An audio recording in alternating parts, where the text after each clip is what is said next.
My name is Rosalind Merrican. I was 38 years old when my father decided my daughter and I were taking up too much space. He didn't knock. He didn't call.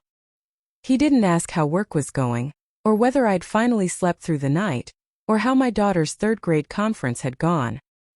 He stood at the edge of my backyard like a man inspecting property he already believed belonged to him. A realtor stood beside him, clipboard tucked under one arm, a measuring tape hanging from her wrist. My older sister Teresa hovered near the sliding glass doors while her twin boys wobbled across the patio on balance bikes, their tires rolling straight through the chalk drawings my daughter had spent all morning making. Dad pointed toward the swing set. "Stop being selfish," he said flat and loud. "Your sister's twins need a bigger yard." The realtor nodded and wrote something down, as if that sentence belonged on an official form. "We're listing it next week," Dad continued. "You'll stay in the garage apartment."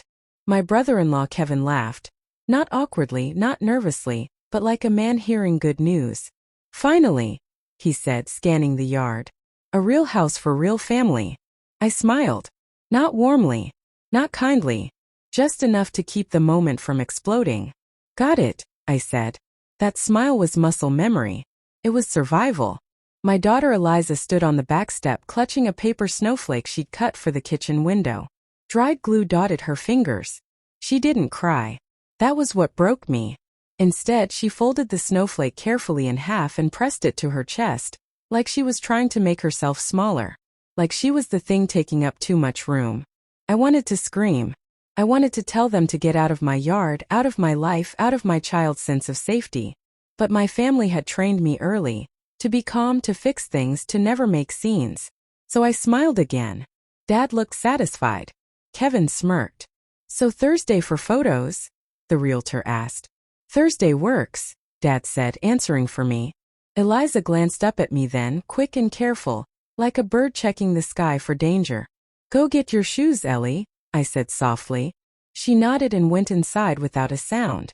My father watched her go and didn't flinch.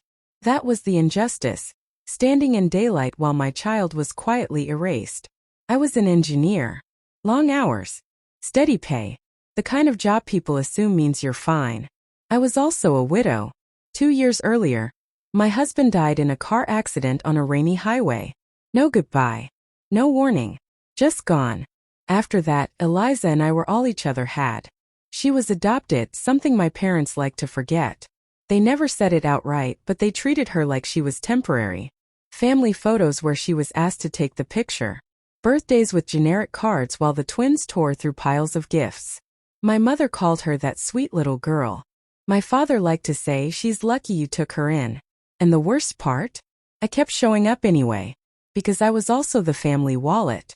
Property taxes. Wedding deposits. Fertility appointments.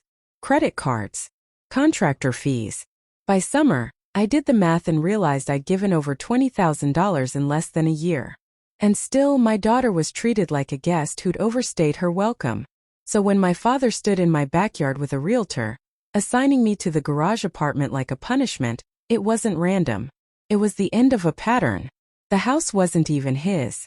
It was my grandmother Ruth's, the only person who ever made Eliza feel like she fully belonged. After Grandma moved into assisted living, Dad swooped in with paperwork and authority. He called it helping. He let us live here temporarily. I paid the bills, fixed the roof, replaced the water heater, kept the garden alive because Grandma loved it. Dad still called it the family house. That afternoon, the twins rode straight through Eliza's Chalk City. Roads, stop signs, stick figures holding hands. One bike smeared the word mom into a gray streak. Eliza didn't speak. She picked up her chalk snowflake and set it on the counter like she didn't know where she belonged. That night, after everyone left, I started packing. Quietly. Carefully. Eliza watched from the floor, then asked softly, "Did I do something wrong?" "No," I said. "You didn't. Are we getting kicked out?" "We're not staying where we're not wanted." She nodded, and began packing a backpack on her own. She already knew how to leave. At 10:40 p.m. my phone buzzed. Unknown number. "Don't leave. Check the basement. Grandma." Grandma didn't text. I grabbed a flashlight and went downstairs. Behind the freezer, I found a hidden panel.